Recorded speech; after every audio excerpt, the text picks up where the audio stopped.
ಕರ್ನಾಟಕ ಜನಪರ ಚಳುವಳಿಗಳ ಒಕ್ಕೂಟದ ಕಡೆಯಿಂದ ಈ ಕಾರ್ಯಕ್ರಮಕ್ಕೆ ಬಹಳ ದೂರದ ಊರುಗಳಿಂದ ಜಿಲ್ಲೆಗಳಿಂದ ಬಂದಿರತಕ್ಕಂಥ ನಿಮಗೆಲ್ಲರಿಗೂ ಕೂಡ ಈ ಒಕ್ಕೂಟದ ಪರವಾಗಿ ಮತ್ತು ಕಾರ್ಮಿಕ ಚಳುವಳಿಯ ಪರವಾಗಿ ನಾನು ಮೊದಲಿಗೆ ಅಭಿನಂದನೆಯನ್ನು ಸಲ್ಲಿಸ್ತೇನೆ. ಯಾಕೆ ಈ ಅಭಿನಂದನೆ ಅಂತ ಹೇಳಿದ್ರೆ, ಈ ಸಮಾಜದ ಸ್ವಾಸ್ಥ್ಯವನ್ನು ಕೆಡಿಸ್ತಾ ಇರ್ತಕ್ಕಂಥ, ಹೆಣ್ಣಿನ ಘನತೆಗೆ ಕುಂದು ತರ್ತಾ ಇರ್ತಕ್ಕಂಥ ವ್ಯಕ್ತಿಗೆ ಒಂದು ದೊಡ್ಡದಾದಂಥ ಉಗ್ರವಾದಂಥ ಒಂದು ಶಿಕ್ಷೆಯನ್ನು ಕೊಡಬೇಕು ಅನ್ನುವಂಥದ್ದು ಈ ಸಮಾವೇಶದ ಒಟ್ಟು ಒತ್ತಾಯ. ಯಾಕೆ ಈ ಶಿಕ್ಷೆಯನ್ನು ಕೊಡಬೇಕು ಅಂತ ಹೇಳಿದ್ರೆ, ಯಾವ ಮಹಿಳೆಯ ಮೇಲೆ ಯಾವ ಪುರುಷ ಬಲಾತ್ಕಾರ ಮಾಡ್ತಾನೋ, ಯಾರು ಅವಳನ್ನು ವಸ್ತುವನ್ನಾಗಿ ಉಪಯೋಗಿಸಿಕೊಂಡು ಅನುಭವಿಸಲಿಕ್ಕೆ ಮಾತ್ರ ಇರುವಂಥವಳು ಇವಳು ಅನ್ನುವಂಥ ಭಾವನೆಗಳು ಈ ಸಮಾಜದಲ್ಲಿ ತುಂಬಿದೆಯೋ ಅಂತಹ ಪ್ರತಿಯೊಬ್ಬರಿಗೂ ಕೂಡ ಎಚ್ಚರಿಕೆ ಗಂಟೆ ಆಗಬೇಕು. ಪ್ರಜ್ವಲ್ ರೇವಣ್ಣನಿಗೆ ಕೊಡುವಂಥ ಶಿಕ್ಷೆ ಅನ್ನುವಂಥದ್ದನ್ನು ನಾವು ಈ ಸಮಾವೇಶದಲ್ಲಿ ನಾವು ಒತ್ತಾಯವನ್ನು ಮಾಡ್ತಾ ಇದ್ದೇವೆ.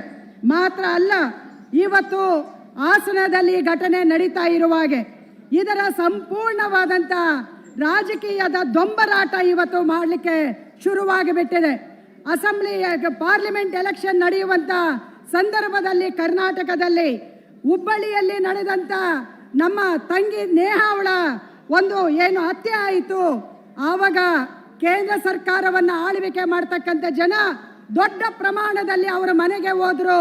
ಅವರ ಚಮಚ ಸಂಘಟನೆಗಳ ಪ್ರತಿಭಟನೆಗಳನ್ನು ಮಾಡಿದ್ವು. ಬಿಜೆಪಿ ರಾಷ್ಟ್ರೀಯ ಪ್ರಧಾನ ಕಾರ್ಯದರ್ಶಿ ನಡ್ಡಾ ಅವರು ಅವರ ಮನೆಗೆ ಹೋಗಿ ಸಾಂತ್ವನ ಹೇಳಿದ್ರು. ಆವಾಗ ಅವರು ಹೇಳಿದ್ರು, ನಮಗೆ ಮಹಿಳೆಯರ ಬಗ್ಗೆ ಬಹಳಷ್ಟು ಕಾಳಜಿ ಇದೆ ಮತ್ತು ನಾವು ಅವರ ಪರವಾಗಿದ್ದೇವೆ ಅಂತ.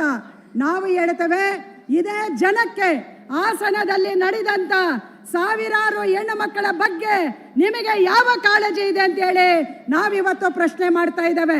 ನಿಮಗೆ ಕಾಳಜಿ ಇದ್ದದ್ದೇ ಗ್ಯಾರಂಟಿ ಆಗಿದ್ರೆ ಇವತ್ತು ಪ್ರಜ್ವಲ್ ರೇವಣ್ಣನ ಡಿಪ್ಲೊಮ್ಯಾಟಿಕ್ ಪಾಸ್ಪೋರ್ಟ್ ಅನ್ನ ಯಾಕೆ ಕ್ಯಾನ್ಸಲ್ ಮಾಡಲಿಲ್ಲ? ಅವರು ವಿದೇಶಕ್ಕೆ ಹಾರಿ ಹೋಗಲಿಕ್ಕೆ ಯಾಕೆ ಬಿಟ್ರಿ ನೀವು? SIT ರಚನೆ ಆದ ಮೇಲೂ ಕೂಡ ಅದರ ತೆಕ್ಕೆಗೆ ಯಾಕೆ ನೀವು ಅವರನ್ನ ತಗೊಂಡು ಬರಲಿಲ್ಲ ಅಂತ ಹೇಳಿ ನಾವಿವತ್ತು ಪ್ರಶ್ನೆಯನ್ನ ಮಾಡ್ತಾ ಇದ್ದೇವೆ. ಮಾನ್ಯ ಪ್ರಧಾನಿ ದೇವೇಗೌಡರು, ನಮಗೆಲ್ಲ ಕೂಡ ಅವರ ಬಗ್ಗೆ ಗೌರವ ಇದೆ. ನಿಮಗೆಲ್ಲ ಗೊತ್ತಿರಬೇಕು, ಈ ದೇಶದ ಎಡಪಕ್ಷಗಳ ಸಪೋರ್ಟ್ ಇಂದಾನೆ ಅವರು ಈ ದೇಶದ ಪ್ರಧಾನಿ ಆಗಿದ್ದು. ಇವತ್ತು ಅವರು ಮಹಿಳಾ ಮೀಸಲಾತಿಯನ್ನ ಪಾರ್ಲಿಮೆಂಟ್ ಅಲ್ಲಿ ಇಂಟ್ರೊಡ್ಯೂಸ್ ಮಾಡಿದಾಗ ಅವರು ಹೇಳಿದ್ರು, ನಾವು ಮಹಿಳೆಯರ ಬಗ್ಗೆ ಬಹಳ ಕಾಳಜಿ ಇದೆ ಅಂತ. ಆ ರೀತಿ ಕಾಳಜಿ ಇರ್ತಕ್ಕಂಥ ಇವರು ನಮ್ಮ ಹಿರಿಯ ನಾಯಕರು ಇವತ್ತು ಹಾಸನದಲ್ಲಿ ಈ ದುರ್ಘಟನೆಗೆ ಒಳಗಾದಂತ ಮಹಿಳೆಯರ ಪರವಾಗಿ ಯಾಕೆ ನಿಮಗೆ ಕಾಳಜಿ ಇಲ್ಲ?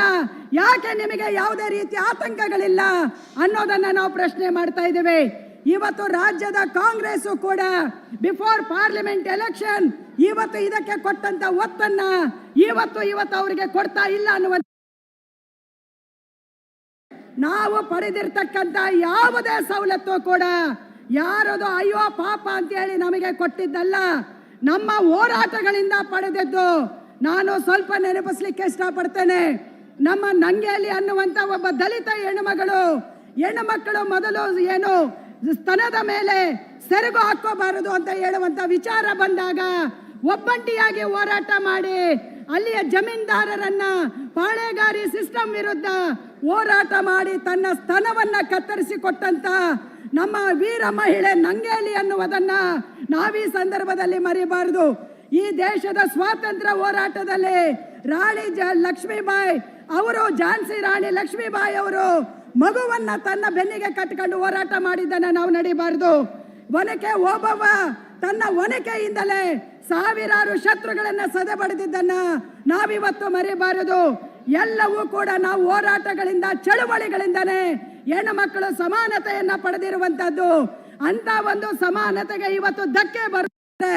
ಅದಕ್ಕೆ ಇವತ್ತು ಕೂಡಲೇ ಪ್ರಜ್ವಲ್ ರೇವಣ್ಣ ಅವರನ್ನ ಬಂಧಿಸಬೇಕು, ಅವರಿಗೆ ಶಿಕ್ಷೆಯನ್ನ ಕೊಡಬೇಕು, ಹೆಣ್ಣಿನ ಘನತೆಯನ್ನ ಕಾಪಾಡಬೇಕು ಅಂತ ಹೇಳಿ ನನ್ನ ಮಾತನ್ನ ಮುಗಿಸ್ತೇನೆ. ನಮಸ್ಕಾರ. ಗ್ಯಾರಂಟಿ ನ್ಯೂಸ್, ಸುದ್ದಿ ಖಚಿತ, ನ್ಯಾಯ ನಿಶ್ಚಿತ.